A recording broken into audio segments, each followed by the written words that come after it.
early on, the Pew, oh no, it was Kaiser Foundation, did a survey of where people got their health information, and they called us up and said, we want to come and present it. Neil Baer, Dr. Neil Baer, um, had also was very involved in social policy. I think he actually has a master's in public policy or something. I don't remember exactly. And so he became the kind of point person for that. And they said they want to come in and present it. Well, they came in, and I'm making up the numbers because I don't remember, but what the exact numbers were. But it was like 15% of people get their information about medicine from their doctor. 16%, 17% got it from reading what they read in the newspaper. 84% got it from watching ER. Wow. I mean, it was that crazy. These are made up numbers because I don't remember exactly. Neil could tell you exactly, but it was like, what?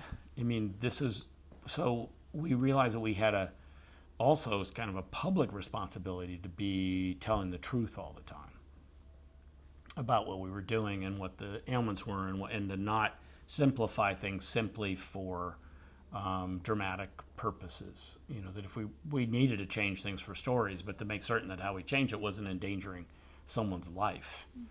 Mm-hmm. And so, you know, you kind of end up in these situations where you're trying to figure out stories.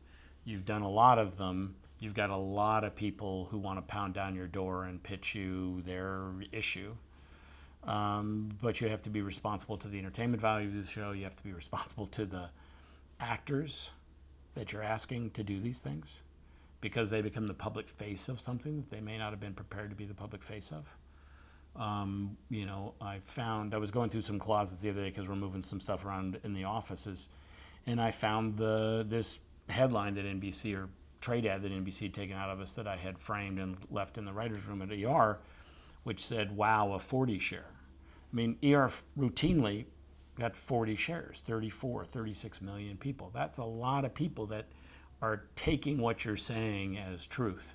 So you better be, and because we were presenting it as truth in the way that it was shot as a documentary and not shot, it's like, you know, nobody thinks that plantations were the way that Quentin Tarantino dramatized them in Django, right? But people looked at our show and were confused that it was actually real, because we were making them confused by the way in which we presented it. So we then had to accept that social responsibility, and that became what happened in the writers' rooms a lot. And actors who had these parts on the show, like Gloria Rubin, who was, you know, on the show dealing with HIV very early in the HIV, in the incidence of HIV coming into the female population, was suddenly getting these requests to talk in front of Congress. She was getting requests to appear at all these fundraisers to come. She became that person. And that was a heavy burden for her that I didn't ask her if she wanted to take on. Just seemed like a good story. And it became really, I don't want to say debilitating, but it became a huge burden that she had to carry, of representing everything, to where then she had to come to us sometimes and say, are you sure about what I'm saying about this? Because there are a lot of people who I'm going to hear from like tomorrow, that I'm misrepresenting what their experience is.